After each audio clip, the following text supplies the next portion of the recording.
All right, here we go. Hey everyone, fast update watch list for tomorrow, Wednesday. Um, they ended up good. I wanted to review some of the trades. I ended up doing like 4 or 5 scalps today, and my goal was to try to make about $100 on each one of them, and it worked out really good. I had good patience. I felt like I was in control today. The markets, I wasn't chasing anything. I sat back. It was something, and it's something I haven't been doing, is taking profits off faster these days. In this case, probably too fast, as you saw on the PIRS, continued to trade up to $6 after hours. I was in it like, what were we in it? $2 and something.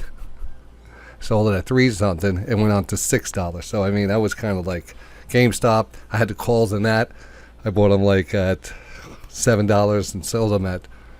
I bought them at $5, sold them at $7. It went to like $20 the calls. It was absolutely crazy type of day. So I took a lot of things off, which is good. But who would either you you can't make. Sometimes you just can't know the choice is going to be the right choice. So you do as long as you're making money, and that's something I think you have to get through to your head is don't dwell on your trades.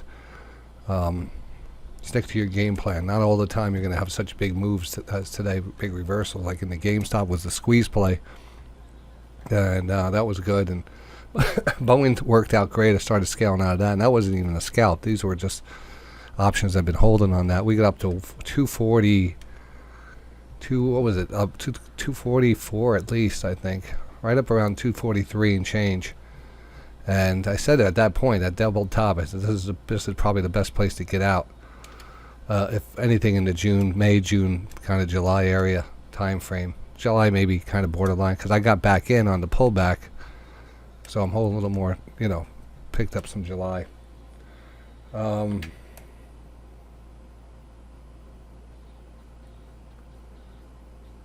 right, Paul said he's going to shut off the YouTube. Yeah, all right, you want to shut off the YouTube, Paul? That'd be good. I wasn't going to forget that. It wasn't that I was starting that yet, but yeah, that'll be a members only research here then. All right. So let's take a look. Let's just kind of review the trade setups today and kind of just see what we could find out what worked really good. Start off this morning. I was very busy today. We started off this morning. We did have a position that we picked up, and I've been trying to concentrate a lot on Racer. Racer's one of the moderators in the room who does a lot of the news, dissemination, and he just posts all the important news and keeps track of really good momentum stocks. And you can really, if you jump into one of these things early, you could see sometimes hundreds and hundreds of percent gains, as you can see today in the PIRS. So he I was really concentrated. I said I don't want to miss it. So I started off this week buying a few of those. The ABML bought 235. Ended up held overnight. Got 20 cents on it, and I was happy with that because that was a $200 trade. And and these cheap ones, they just sometimes they don't hold up. And I've been gun shy recently. Then I ended up seeing the action in Tilray. So we got into Tilray, pretty nice. Picked up 5 contracts, 43 cents, 16 calls, and then ended up selling those at 66 cents. We got 23 cents on 5 calls, which is over $100 trade. So that worked out great. Then I sold some Boeing, and I sold Teladoc, which we've been holding a couple days. Took $1 off of that one. Sold more Boeing. Then we bought the new. What did I add to this? It was the new one, PIRS. I bought that at $2.93. $2.93 here this morning. This is the one that kind of got, we were right down here. Anyway. Also bought some VSTM, added to that. Bought the GameStop call. Bought the 205 call, 585. Ended up selling it fast after 705, so made $120 on that. It was real fast. It was in it like 7 minutes. But needless to say, that now that could have been another close to $2,000 I left on the table there, but don't think about it, Johnny. And then added position to I added to my PRA. I would say that's the only one that really kind of went against me today, PRAA. And when I saw that against me, I said, this is not supposed to happen. This is a perfect setup, but maybe it's just a little shakeout before the breakout. So I ended up forcing myself to buy at the lows here, some options, and hopefully that works out. Because if we could rebound back up into this channel, I think it's going to eventually give us one of these candles. So I'm watching this 39 level really for the trigger. Once we get that, we'll probably get a nice dollar move on this, maybe even further. But this maybe is the last test of the... there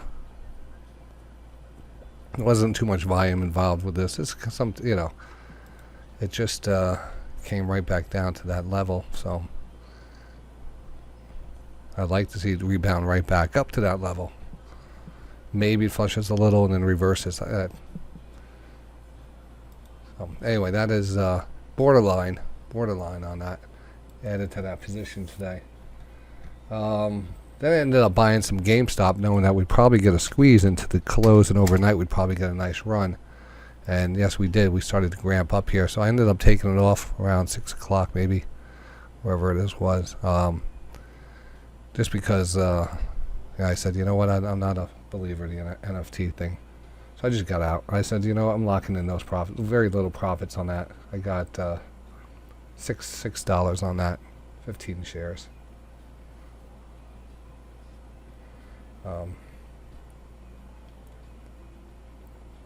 So it was like $100. And that was it. That was the end of it. But now going into tomorrow, I'm like, all right, this is great. This is got the discipline. Hopefully we stick with I want to stick with the discipline and stuff, and I want to find some of these runners again. So here's a few of these things that I like. I wrote down just to go over with you today. This is sloppy handwriting. I don't know if this is even is this YNC? I wrote some things down. I have to. All right. Oh, this was that penny stock. All right. So here's a penny stock for us. And this thing has just been climbing. And like I said, sometimes I'll look back at these penny stocks and they'll go from 0.03 to 10 cents. 1,000% move or whatever. Right now, from the lows, that move, it's moved over 2 months, is up 422%. It's a penny stock. It doesn't look like it's like under the radar, It's like, hey. So I almost got it. Why did I dropped the ball on that today? I put it up on my screen to watch it. I should have been in it here. And it would have had it looks great. So, you know what? I'm going to get in on this. I'm going to get in on this probably tomorrow. I got to just see what happens with it. ITI. I'm liking this one here. ITI.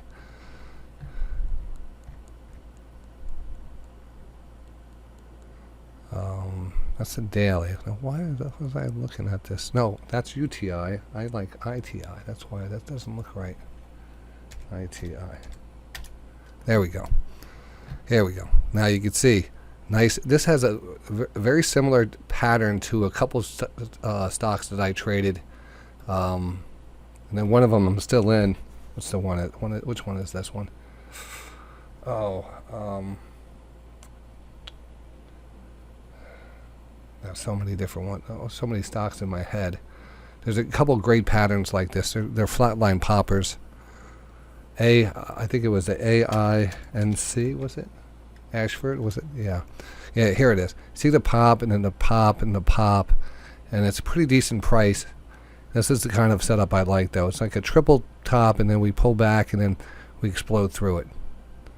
All right, so that's kind of similar to what's happening here. We have that move up here, a little pullback. I would like to see the explosive move out of there. And we now go out, zoom out on this. Like this, too. You zoom out on this. Look at that. It goes way out there, 2008. This is a huge pattern breakout. Now, they do, they track traffic.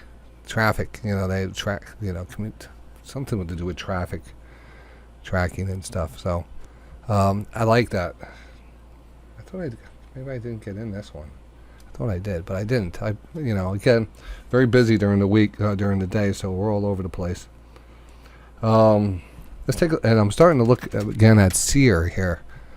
just want to look at, I'm probably going to do this during the movie tonight, is look at this and see if it makes some money, what the future looks for this company. This might be a great pullback on this one.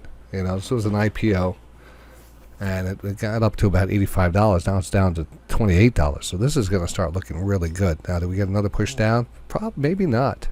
That's why I'm very interested to look it up. So that's one thing I have to do, is just do my research on that. Just go through everything. The BLI is all of a sudden looking pretty good. I'm a little scared of this one. I have a few calls on it. But it's holding. This was what we call a channel breakout stochastic rotation.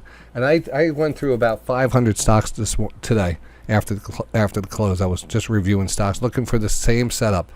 Every setup that set up like this I put out 2 weeks ago have worked out perfect. Everyone. I mean, it really. And I'm looking for new ones, and there's none out there. There's no stochastic rotation plays out there right now. They come in groups. They really come in groups. Right now, we're starting to look at other setups. Now, sometimes you get a lower trend line bounce or divergence setups. A lot of stocks set up the same way, divergences with the market. And then you get a breakout and a pullback, and a lot of stocks set up the same way. Right now, we're kind of lacking this type of setup. But if you do see this setup, this kind of trend line breakout first rotation, let me know, please, because I haven't found one that really hasn't worked in the last 2 weeks. So you can refer back to the video about 2 weeks ago. I do a whole watch list on these, a whole watch list on them, and I mark down all the spots that, here's a channel breakout rotation. This is that type of rotation. This is not one of the ones I put on the list because it already happened before that. But the ones that were on the list were just in that perfect spot. I don't have the list in front of me, or else I'd go over it with you. But anyway, so I found one. Here's one. I found one, I think. It's very hard to see it, but see Reynolds Wrap? It's kind of this trend line. It's the first breakout of the inverted head and shoulder. It's the first pullback. It's not the same. It's not exactly the same that I'm looking at, but there is that rising trend line right underneath us. It's not an exciting stock, but it does kind of qualify. We're just about oversold on the 9.3, not quite there on the 14.3. The setup, though, looks interesting here. And then, let me see what other ones we have. I think a couple more. PSX. This is a nice breakout. And again, looking at a first rotation back. These are the ones I'm looking for. So you're looking for that stochastic to get down back to that 20 line on both of these. And the first pullback represents the oversold level. And that's what we look for, that move back up. And that represents a new higher low. And that wherever that is, it could be here, it could be here, but this looks about right, so everything lining up, and then you start to move back up. So this is something that looks good. PSX, so circle that one too for a setup. So Reynolds, PSX looks a little bit better. I want to take a shot on LABU tomorrow, and I'll show you how I'm going to do that. Been watching it. Been cautious on it, saying, hey, be careful. You're going to have your days on this. It has some wicked days, but it would also not being loved right now. It has what appears to be strength on the stochastics. Lower stochastic 14.3 stochastic is actually starting to turn up when the price is actually going down. And this is definitely a divergence that I like to see. This usually turns back up and catches up. So a gap down, a reversal, I'm looking back at some of the previous big candles. Lots of times you'll sell off quickly and then reverse and close on the lows to make this move back up. Here, sold off quickly, reversed. This one not really. I like the 3-day pullback. I'm thinking if we get a little further sell-off into this tomorrow, that I would like to buy that weakness and see if we get a reversal. If I zoom in here, I'm really looking at this as a first bounce, and this is its first retracement bounce, and it's not going to retest the low, but it's going to move up out of this. So if we could maybe get a little downside or something, I don't even know if we need it. I think I'm going to take a shot on it. It might fall apart, might just collapse under its own weight, but it'll be an easy out on this if it doesn't work, because I'm going to be buying the weakness. I have a feeling there's going to be a little bit more weakness, and it's going to be a reversal. You know, a little move down and then push back up. Now let's take a look at that 60-minute time frame. There's that little island reversal here, the gap down and then the gap up. This little spot here.